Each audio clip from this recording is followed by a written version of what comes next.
Dans une interview accordée à notre confrère gaulois Paris Match, le 18 octobre dernier, le ministre russe des Affaires étrangères est formel. En dépit de l'embargo sur les armes, la France a armé les rebelles de Kadhafi. Histoire de le déchoir du pouvoir.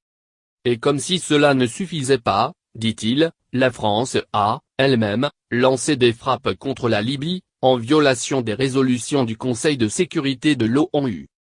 J'ai dit à Laurent Fabius, NDLR, ministre des Affaires étrangères de Sarkozy à l'époque, il faut que tu comprennes que vous allez affronter les mêmes personnes que vous avez armées en Libye.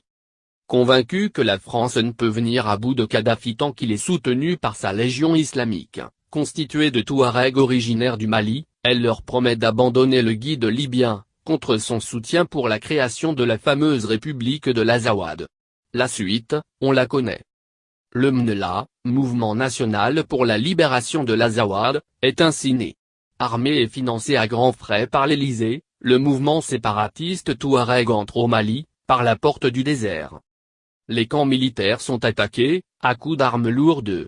Plus d'une centaine de soldats maliens sont arrêtés. Avant d'être achevés, soit d'une balle dans la tête, soit, d'un coup de couteau à la gorge. S'ensuivent les viols de femmes et d'enfants, la destruction des édifices publics, l'arrivée des groupes terroristes de Libye au Sahara malien. Avec son cortège de terreur et de tragédie. Mais ironie de l'histoire, c'est même la France qui propose, après coup, son aide au gouvernement malien pour lutter contre le terrorisme.